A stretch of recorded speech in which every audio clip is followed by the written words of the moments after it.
The ASEAN-Philippines 2026 updates mula sa Bombo Radio Philippines. Fully digitalized. Fast Paradyo Bombo! Ko tayo ng mga balitang tinutukan ng ating mga kasamahan sa lalawigan. Nasa 5,000 security personnel i-deploy sa Cebu City para yan sa Association of Southeast Asian Nations Summit ngayong taon. May buong detalye dyan ng Bombo Radio Cebu. Isinagawa ang send-off ceremony ng ASEAN Summit 2026 Security Task Group Central Visayas na mangangasiwa sa pagbantay at pagsisiguro ng seguridad sa nalalapit na ASEAN Summit 2026 na gaganapin sa Cebu City. Pinangunahan ang seremonya ni Police Brigadier General Rodrigo Maranan, ang Regional Director ng Police Regional Office 7, na siyang itinalagang mamahala sa seguridad ng lahat ng venues at ng mga delegadong lalahok sa ASEAN Summit at ASEAN Tourism Forum. Sa eksklusibong panayam ng Bombo Radio Cebu, sinabi ni Police Brigadier General Maranan na mahigit 5,000 na security personnel ang i-deploy sa iba't ibang bahagi ng Metro Cebu.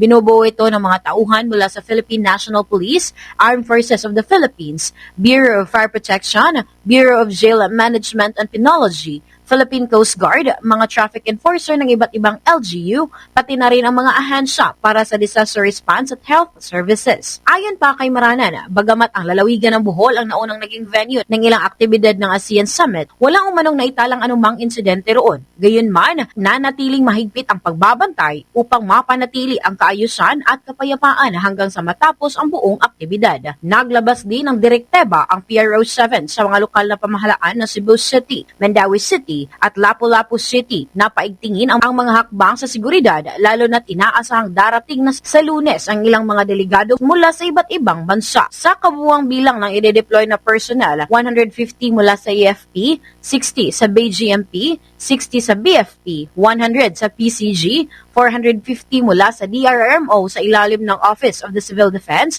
at 100 mula sa Department of Health. Nilinaw rin ni Maranan na walang ipapatupad na road closure sa panahon ng ASEAN Summit, subalit magkakaroon ng stop-and-go traffic scheme upang bigyang prioridad ang pagdaan ng mga VIP convoy. All members of uniformed personnel of Armed Forces of the Philippines, Philippine Coast Guard, PNP, Bureau of Fire Protection, BJMP, at yung ating mga civilian stakeholders to include DOH, DOT, and other civilian stakeholders na magiging support elements natin dito sa pag-provide ng security and safety ng ating mga delegates sa ASEAN here in the island of Cebu. Mula dito sa lalawigan ng Cebu para sa ASEAN Philippines 2026 updates ng Bombo Radio Philippines, ito si Bombo Irene Ardiente for the number 1 and most trusted source of news and information, Basta Radio.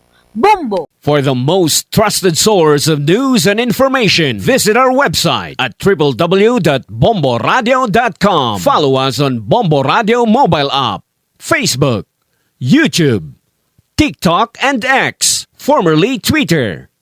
Like, share, and stay connected. Anytime, anywhere.